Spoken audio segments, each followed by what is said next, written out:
Micro credit bank থাকলে তরুণদের আর চাকরি খুঁজতে হবে না বলে জানিয়েছেন অন্তর্বর্তী সরকারের প্রধান উপদেষ্টা ডক্টর মোহাম্মদ ইউনূস। তিনি বলেন, সরকার হিসেবে দায়িত্ব হলো তরুণদের সুযোগ সৃষ্টি করে দেয়া, তাই মাইক্রো ক্রেডিট ব্যাংক তৈরির দায়িত্ব সরকারের। আরও জানাচ্ছেন বিপুল দেবরায়।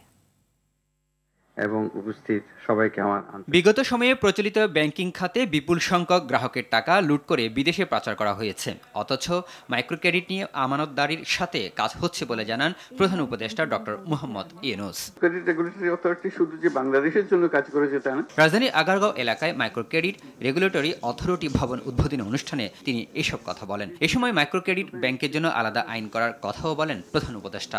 এটা কারো মনে হওয়ার জন্য না, এখানে এই বৈশিষ্ট্য এনজিও হলে সেটা সমস্যা নাই, কারণ যেহেতু এনজিও কে পয়সা নিজস্ব খাতে আমদানি আয় করতে পারছে না, লাভ করতে পারছে না, যেই মাত্র ব্যাংকিং লাইসেন্স দেওয়া হবে কেউ বলছে ঠিক আছে আমি ব্যাংকিং লাইসেন্স নিলাম, আমি এখন টাকা রোজগার করবো।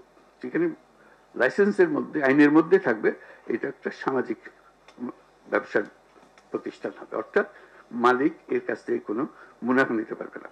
মাইক্রো ক্রেডিটের মাধ্যমে তরুণদেরকে উদ্যোক্তা হিসেবে গড়ে তোলা হবে বলে জানান প্রধান উপদেষ্টা। জামানতওয়ালা ব্যাংক, যারা প্রকৃত ব্যাংক বিচার করতো, বলতো, তারা আজকে হাওয়া। এই ব্যাংক সৃষ্টি করার দায়িত্ব এখন আমাদের। এই যে যারা তরুণরা আছে, মহিলা পুরুষ, ঘরে বাইরে যেখানে যেখানে আছে, তারা যেন এই বিনিয়োগটা পায় এবং নিজের বুদ্ধিতে নিজের ব্যবসা করে ফেলতে পারে। অর্থ উপদেষ্টা ডক্টর সালেহ উদ্দিন আহমেদ, বাংলাদেশ ব্যাংকের governor doctor Ahsan H Mansur সহ মাইক্রো ক্রেডিট রেগুলেটরি অথরিটি নির্বাহী পরিচালকও অনুষ্ঠানে উপস্থিত ছিলেন। নীতি নির্ধারক এবং বাস্তবায়নকারী সংস্থাকে আন্তরিক ধন্যবাদ জানাই। বিপুল দেবরাই, RTV, ঢাকা।